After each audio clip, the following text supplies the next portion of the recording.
Hey, it's Kevin Lawton with the New Warehouse Podcast, bringing you a new episode today.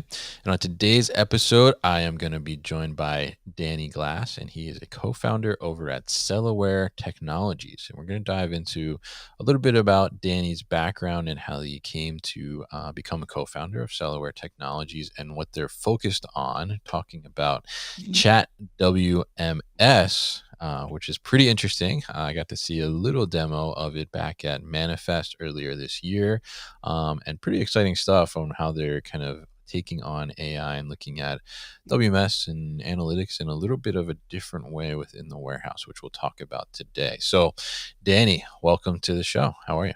Very good. Thank you so much for having me. Definitely happy to get you on. Happy to talk about this and talk about what you're doing and where it kind of came from. But before we kind of dive into all the details here, why don't you give us a little overview of kind of your background and what really led up to the founding of this company that you have now called Cellaware Technologies? Sure, absolutely.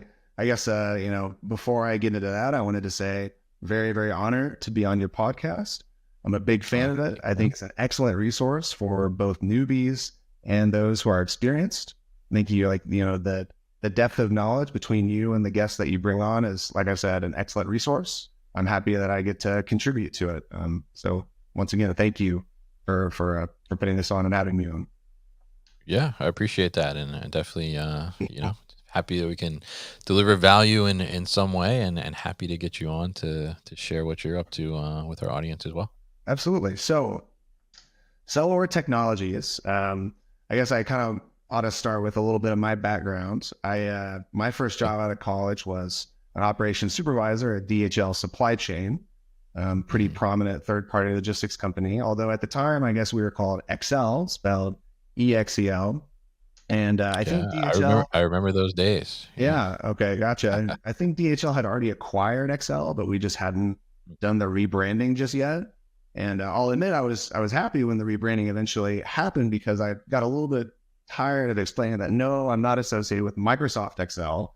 I'm associated with a third-party logistics company, which would then to Yeah. my friends who knew nothing about logistics, I had to explain what a 3PL was, and at that point, I'm still very much learning. So it was a Yeah. good thing all around. So, but starting in operations really influenced a lot of how I view problems and solutions in this space. And I look back at that experience very fondly, starting as an operations supervisor. But it wasn't before long that I started to enjoy tackling the systems related problems and using those technical skills. And so, like I said before long, I took another job as a systems analyst at another site in the region. And that's where I Mhm. met my eventual business partner, Luke Hoffman. And we had Mhm. a lot of commonalities, a lot of similar experiences that kind of led us to each other. And it felt like we always had ideas and we were always kind of scheming on how we could make our operation better. Well, time went by and we ended up landing ourselves in different roles at different companies. COVID hit, and in 2020, we decided that we wanted to start something together with some of our newfound experiences. And we decided that we wanted to found Cellaware Technologies with the primary aim of applying artificial intelligence in the supply chain and specifically in the warehouse in a practical way. And we had some very big ideas. That was a time when Mhm. there was a lot of hype building for artificial intelligence, and so we took it upon ourselves to really build a strong set of fundamentals and foundation in that space, so we could get a better understanding for what kind of solutions would actually apply. I think that's very important when looking at AI is looking at it realistically as what is it going to help? What is it? And, more importantly, what is it not? We Mhm. had some very ambitious ideas. And to be honest with you, that was back in 2020. We didn't make a whole lot of headway with them. It wasn't until 2023 that we saw, or I guess the end of 2022, early 2023, that we saw ChatGPT. And I think at Right. that point in time, everybody thought to themselves, what can you do with this? And that got us very excited because that new kind of technology was not before seen. Ultimately, that's kind of what began the process of ChatWMS. Mm. Interesting. Yeah. Yeah. And I love the journey there. And I mentioned, I remember the Excel days because Yeah. I think the company I was working for, we were transitioning to DHL, like right when that was kind of happening, I think, or had recently happened, and that's the only reason I know about The it or am aware. But I do remember that, and yeah. I think it's very interesting to like to find this use case for I guess AI in a sense. So Chat GPT certainly kind of exploded. It seems like very rapidly, not just from an industry or business perspective, but just in an overall, I guess, culture perspective, right? I mean, everybody was starting to use Chat GPT, and what is Chat GPT, and all these questions, early last year in 2023, as you mentioned, and now you're certainly a play on Chat GPT, Chat Yeah. WMS, right? Yeah. Love the name. Yeah, makes total sense. But tell us why, kind of, because you said you were doing some different type of ideas you had in there of how you could use AI in different applications, but this was kind of the one that really kind of, I guess, hit home, and now has been the idea that you've been pushing forward. So tell us kind of why Chat WMS? Why did you land on this one, and why is this kind of what you're going forward with? Sure. Yeah. I'd say there's kind of two main reasons there. Kind of like I mentioned, when everybody saw ChatGPT, immediately everybody thought, "Oh my gosh, what can I do with technology that can dynamically understand language?" And then from there, it can follow instructions and it can understand sentiment and intentionality, and ultimately it can even in isolated situations write code very well. So the use cases are seemingly endless to some extent. And I was actually, listening to another episode that you released recently with somebody from PepsiCo Labs. I believe her name was Anna, and she was talking about Yeah. how their innovation approach is kind of the opposite of tech forward. Tech forward Mm. being, oh, here's this shiny new object. What can I throw at this? What can I use it for? The opposite of that being a far more practical and pragmatic approach of, I have this problem in my space, in my network, whatever it might be. What can I do to help alleviate or solve this problem? What tech is going to be relevant to doing that? And I would say that that's certainly probably a better way to go about it. The pragmatic, the practical way. But I think that some things intrinsically are tech forward, right?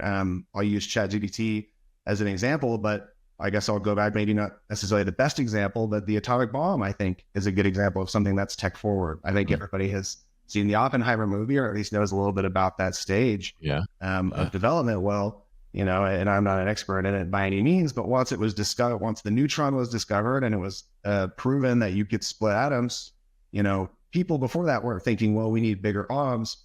People saw that and thought, what can you do with this? And that's when the race for the atomic bomb kind of began.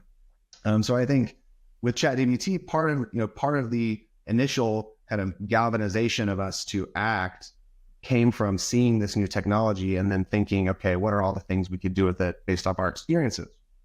So to kind of come back to the experience that really is the inspiration for it, at least from my perspective, comes from my operations experience back in the Excel DHL supply chain days. Well, I was at that point still very new and trying to understand my place in the warehouse and how I could contribute. And we had an issue with our system one day where we had a storage configuration problem. If I recall, we were like 30% racking and then 70% bulk floor storage. We had products that stacked relatively well, so we could leverage that. And we had a scenario where multiple footprints of the same item, multiple configurations of it, were getting mixed in the same bulk storage locations, and that was a no-no for a lot of reasons. So it was a relatively, if I recall, relatively simple fix, a configuration change in the WMS to stop that from happening going forward. But we needed a way to determine what the damage was, right? Like, okay, how many locations has this applied to already, have been affected? And there wasn't really a good way for us to get that information, right? The WMS didn't have just a pre-built report to show us all the locations that had multiple footprints in them for the same item. There wasn't a screen that was conducive to that. So we're all kind of deliberating. And at this point, I'm not very knowledgeable and not very experienced. I was surrounded by a lot of very experienced people. And so they're all talking about how we can solve this problem. We could do an open find our inventory display and export that to Excel, and we could aggregate it from there. so on and so forth. But excuse me. Um, we were a 3PL, so we had a customer working with us at the site, and Mm, he walks away, comes back after a minute, and puts a report on everybody's on the desk that we were at. And sure enough, it was a list of all the locations that had multiple footprints. And to mm, everybody else, oh, thanks, we'll get right on this, business as usual. But to me, trying to find my place in this operation, that was a huge light bulb moment. What did you do? mm. How did you do that? That was amazing. I found out later that he used SQL to do that, and he just wrote a query. SQL, for those of the audience that aren't familiar, stands for Structured Query Language, and it's the programming language that allows you to interact with database systems. And generally speaking, most software, especially enterprise software, is going to store its data in a database system. So knowing SQL is going to allow you to interact with your database systems. And there's so much data typically that's stored. You can get a lot of insights if you know what you're doing. And so I took it upon myself to learn what he did and learn those skills, for a number of reasons. Part of it wanting a competitive advantage. So I wanted to contribute to my operation, so on and so forth. And I kind of talked about it in my intro that I got into the system side. Well, that was kind of the story of how I got into it. And so that Mm, experience of seeing that power and learning those technical skills, it taught me that sometimes the best way to solve problems, data problems, is to be able to interact with your data directly in a dynamic way. If you want to make mm, truly good data-driven decisions, then you want to have the tools and the skills to interact with your data at that level and not have to use some, opinionated interface that won't necessarily check all the boxes for you when you really need it. And so with that technology coming out, ChatGPT type technology, the ability to understand language and that kind of experience, we felt that we could deliver that experience to the people who don't necessarily have those skills. The current mm, state of large language models is they're generally very good at writing SQL, for instance. And we figured that would be a very good use case for this kind of language understanding technology. Instead of having to go through an interface, you can interact with your data directly and you can answer a lot more questions. And in my experience, when you answer questions, that generates more questions, which generates more answers, which generates more questions. And before you know it, you've gone down this rabbit hole and you understand a lot more about your operation, about the problem at hand, whatever it might be. So to kind of summarize that, how I would describe ChatWMS is it is a natural language interface to your warehouse management system, be the mm, data, be the documentation. Using the latest in large language model capabilities and technology, you can effectively have a conversation with your warehouse management system in the way that is most comfortable to you and derive those insights from it. Which in mm. my experience in operations, there's a lot of value in that because I know how much smarter I got with respect to my operation once I could interact with the data at that level. Yeah, yeah, absolutely. And I think that's such a it's kind of an unlocking of the mind in Mm. a sense when you start to, like you said, get to that level and interact with that data. But to your point there, as the operations manager or supervisor or something, that data, I guess, acumen and knowledge on how to interact with that data isn't necessarily typically in that background, or even something maybe that's of interest, Yeah. in that type of role, either to that extent of going out and just writing a query in Mhm. SQL like that person did that you saw. So I mean, being able to kind of bring that down to a level where it's easy to kind of get the data that you're looking for, outside of pre-canned reports and things like that, for different scenarios, and like you said, dig in deeper and keep going further down and drill further down Mm. and start to understand really what's happening from an analytics and data perspective within the operation is such a great, I think, value add and things to do with that. I mean, I've said this on the podcast a couple times, but I've certainly, I mean, I'm a data guy. I always embraced data when I was an operations manager, and but I certainly had direct reports or colleagues as well that they just outright would say, like, oh, like I hate Excel, right? Or like I hate, I hate working with data. Like I just want to, go with what I feel, right? But at the same time, like there's problems with that. Sometimes that works, sure, yeah, but at the same time, you start to make these more kind of data-driven decisions or take data-driven actions, then you're going to get better results, and you're going to optimize better for the long term too, as well as the short term. So, It will. so it's great that you're making it kind of more accessible around this chat WMS solution to be able to pull what you want. So, I'm curious. I mean, you're certainly making it easier and more digestible to work with the data. But as we look at kind of, the idea of AI as a whole, I mean, what are some of the reactions around this? Maybe some hesitations. Like, what are challenges when you're trying to start to begin to adopt some of this technology within the operation? hmm Yeah, that's a great question. I think, to kind of, I guess when we talk about this technology, I'll kind of break it up into two categories. Yeah, our solution is built upon the latest in large language models, which I guess I would classify more on the generative AI side. And Hmm. then there's your kind of, not old fashioned, but it's amazing how quickly things are changing and innovating and innovating. And so then there's the old fashioned just kind of AI solution that's kind of just an analytical solution to help predict Mm. something, right? So I think that in general, with respect to AI, it feels like there's an appetite there. Absolutely. Maybe you would agree or disagree with this. I think historically, supply chain and warehousing have been relatively slow to Mm. innovate and take on innovative solutions. Maybe COVID has changed that for good because the spotlight was shined on the supply chain. But in my experience, that's kind of the case. The last thing I see in an organization that they start to optimize is their supply chain processes, typically. Um, and so, like I said, I think, judging from all the trade shows and conferences I go to, it seems like it's all that's talked about. You mentioned that we both went Mm. to Manifest together. I was at Blue Yonder ICOG recently. I went to Modex this year as well. And there will be more later this year. It seems like it gets talked about more and more. It seems like everybody's very excited about it. But on the other hand, I'll admit I don't really see it too much implemented on the ground. Maybe it's implemented in a way that is, hidden or obfuscated to some extent, but I'm not really seeing it too much on the ground. So maybe, what's that disconnect there? I think people see this shiny object and think think it's going to solve all their problems. I think that's one of maybe the big problems is the incorrect assumptions about what AI is going to do for your organization as a whole, whether it's generative AI or some other, mechanism of it. But what is that disconnect? Maybe, I guess I'll kind of compare it, and I think you'll have experience in this area. I've seen, because I also have a good amount of experience consulting, doing just WMS consulting. And I've had a couple customers that would implement a WMS for the first time ever.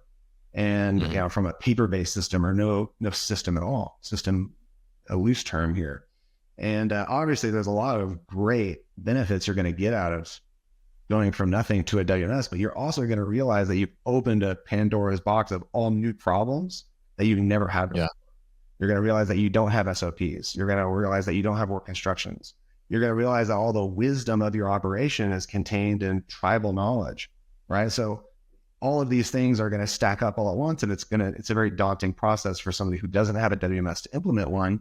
I guess I'll liken that to AI. If you don't have good, solid data practices and don't have good, complete data and high quality data, that's one of the things that people tend to say is garbage in, garbage out, right? Mhm. If you don't have solid data, then you might not get much out of it. If you don't have solid procedures and documentation and things of that nature, then regardless of what the shiny new object looks like or delivered for somebody else, it might not necessarily work very well for your operation. So maybe there's a little barrier to entry there. Once people actually start to look at the effort that it's going to take to implement some of these nice AI solutions, maybe that's when it kind of fizzles out. I'm not sure. What would your impression of that be? Because you go to a lot of trade shows and you interview a ton of people. I'd be curious to get your impression. Yeah, yeah, I think I mean I agree that there's certainly a lot of hype around AI, you could say. And I think I've often joked on the podcast before that you're seeing a lot of companies where all of a sudden now they're dot AI companies, Yep. and especially at Uh, the trade shows and things like that. And I think that there's been certainly a push because there's so much talk about it, where companies are trying to figure out how do they bring AI into their solution, because I think people are interested in learning about that. But I think, like you said, I mean, I think the actual adoption rate is pretty low, which is, very similar to like what we've seen with robotics and automation as well, even though, you walk into like a Modex and you're surrounded yep. by it everywhere. Yeah. Like the actual adoption and penetration into the market is still fairly low. Like there's still a lot of room Is to new. go for people to really get that on board. And I think it's the same with AI. And I think, to your point, I mean, I totally agree with you that our industry is traditionally slow to adopt new technologies, because a lot of times, and I think there's a stigma around the idea of implementation and Mm-hmm. updating and things like that, because it leads to potential disruption of operations. And it's very hard for a lot of businesses to just stop operations to put something new in place, even though maybe, yeah, long term it would be beneficial, but it's hard to get past that idea of any type of disruption. So I think it is still fairly early to see, Mm-hmm. widespread adoption of these types of solutions. But I think that there are a lot of definite applications where I think people are finding them useful. And I think, as they're getting kind of built into solutions that maybe are already in place Yeah. and pushed out as new features and things like that, it becomes easier to do that type of thing. Mm-hmm. um but yeah, I mean, I think the use case that you guys are going after, I think, is really, really smart, to be able to enable, that, supervisor, manager to have more access to data they need, like kind of at their fingertips. I Yep. mean, literally in a sense, right? And be able to kind of extract that information and, make those decisions in a better way, and start to see Yes. how we can leverage that AI Yeah. power to be able to do that. Um, so that's kind of my take, I would say, and what I see out there, and from my conversations. But I'm interested to hear kind of too from your perspective. I mean, as you're getting this out there in the market, and people are starting to use it and see how they can utilize it. I mean, how does it kind of, if you take an operations manager, for example, I mean, how does it change the way that they're kind of either like viewing or just interacting with the WMS overall? Yeah. So before I answer that really quick, you brought up robotics, and I thought that was a great Sure. example. I think if you asked, um, you know, if you ask the industry to close their eyes and envision what the modern warehouse looks like in 50 years, they're probably gonna, right, robotics are probably gonna come to their mind. They might think of a dark Yeah. warehouse, completely automated, whatever that looks like, humanoid robots or more traditional robots that kind of perform one purpose. Who knows what that will look like. But uh, robotics solutions generally are there's a big barrier to entry to implement those, right? Like to your point, there's potentially a lot of disruption. There's a good initial investment, potentially a significant initial investment to do it. And yeah, you're probably going to get a really big benefit out of it, but not every company necessarily wants to take that risk. And so um, with Cellaware, in addition to practicality, we've also wanted to gear our solutions to be minimally invasive, something that kind of what we would hope would break the mold a little bit of software solutions. Historically, if you want to implement a WMS or an LMS or a robotic solution or what have you, it's going to be a long lead time, big implementation process. You mentioned the stigma of implementation. Mhm. So ChatWMS is an excellent example of, we thought long and hard, how can we make this as close to risk-free as possible and as minimally invasive as possible? And that's kind of the direction that we've taken. So Mm. to answer your question in regards to how the interfacing with your system is going to change for your frontline leaders, your operations managers, supervisors. I mean, heck, GMs, directors, and above theoretically could derive value from things like this. Yeah, I think that's a really good question that I would say I don't necessarily have the perfect answer to, Mm, but I would my gut tells me significantly that this could end up being one of the new interface options for any system, not just supply chain systems. That um, a very, very flexible, very dynamic, allows you to communicate with it in whatever way you feel comfortable. In the future, we'll be able to do actions. That's something that ChatWMS currently does not support. ChatWMS is read only. Part of that comes from our experience of not wanting some entity having access to write to your mm, production data, right?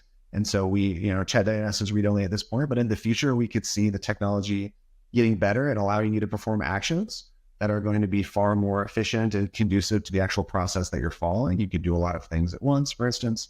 So, I mean, I think the interface alone brings up a lot of really interesting opportunities. But as far as with ChatAMS in your pocket, how does that change your workflow? I mean, how much smarter do you think an operation would be if all of the mm, supervisors and the managers had expert level analytic or technical SQL skills, right? Or mm, had a dedicated analyst tied to their head 24/7 to answer any question that they can have, right? If you and I go to trivia and I have my cell phone and you don't, I should, unless it's like a music round, although they have, Shazam for stuff like that now, I should beat you, right? I mean, my phone makes me a lot smarter than not having it, right? And so I think a similar phenomenon can be had here. You now will have unprecedented access to your data that you never had before, and that was reserved only for those who had the necessary technical expertise. Like I said, my personal experience leads me to believe how useful it would be, because I know how much I learned and how much I benefited from having those skills and running my operation. mm, And so to kind of answer that question, I think significantly it will benefit the workflow. And I think this kind of technology will have large impacts on interfaces as a whole. You're going to start to see more and more of these co-pilots and chatbots come out. There's just no doubt in my mind. Not only is it the hot new fad, but it has, long lasting, positive ramifications on software interfacing. So, mm. no, Yeah. Yeah. And I think that makes a lot of sense. And I love to, how you said, if you had a data analyst like tied to your hip, like 24/7, right? Basically. And, I think a lot of times from an operations perspective, especially, from a management supervisor perspective, you're on the floor and, you're thinking about something and you want to just know, like, right then, like, yeah, what is the answer to this question before you get sidetracked by somebody else's question or something out there, and you forget to take a note and then you think about it later, and then if you're waiting for an analyst to kind of give you that information, then it's like kind of lost in a sense, or yeah, maybe it's too late, and you can take like action right away. Like, I think it just makes you that much better to be able to improve your operation and just keep your operation flowing in a better way. So very interesting. I mean, what you've built here, and I guess we should clarify too. I don't think we mentioned this, but the chat WMS, is this only for your own WMS that you've developed, or can this get overlaid on any WMS? Oh, very good question. Definitely a necessary point to clarify. It is WMS agnostic. It can work with any WMS in Mm, existence, so long as that, and currently this is the case, so long as that WMS stores its data in what's called a relational database management system, which is going to mm, be probably 100% of any existing WMS. All of its transactional data is going to be stored in a relational database management system. And so effectively it is completely warehouse agnostic, WMS agnostic, I should say. Works with anything. mm. And that's great. I mean, I think that's a fantastic tool, and one that, easily, we talked about the adoption of AI is certainly an easy way to bring something in and just put it over top of what you have already in place without a huge lift, as you mentioned previously. So it's very interesting to learn from you here, Danny, and learn more about the Chat WMS and what you guys have been working on with Cellaware Technologies. But as we look to the future of Cellaware Technologies, what does that look like? Sure. Yeah. So, very excited to announce that we have a pilot coming up for ChatWMS for a prominent third party logistics company. I don't want to Nice.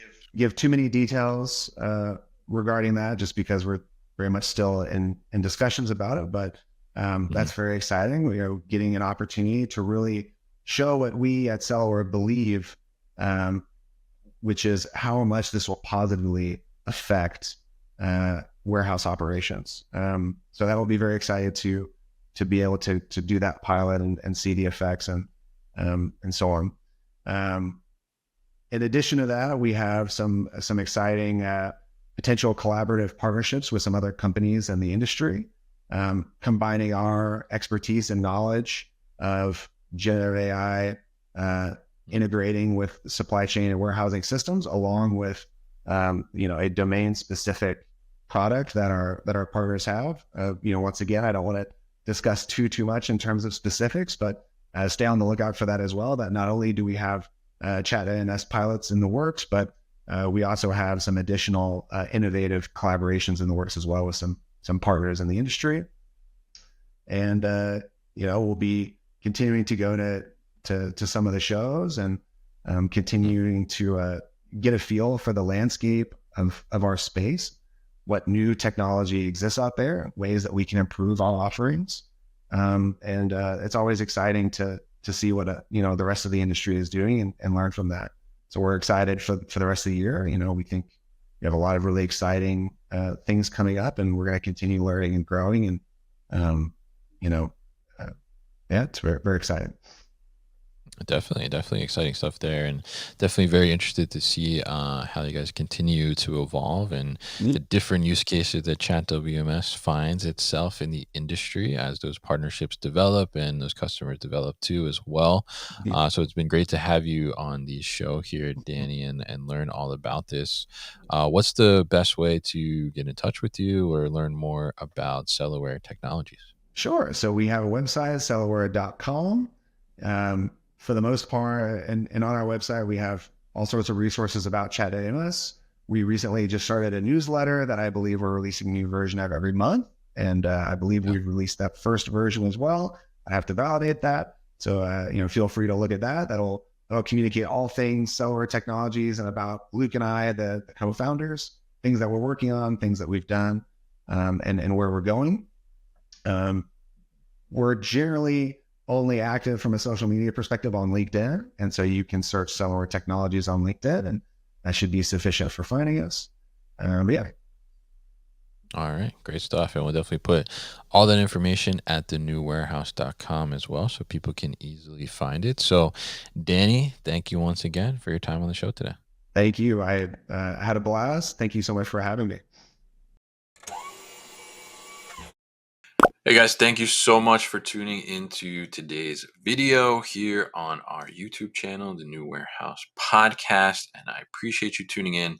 If you liked what you saw, make sure you subscribe to our channel, and if you like this video in particular, make sure you like it as well. And if you want to get this great t-shirt that you see in the video behind me, Warehouses Are Sexy, head to warehousesAreSexy.com and get your own.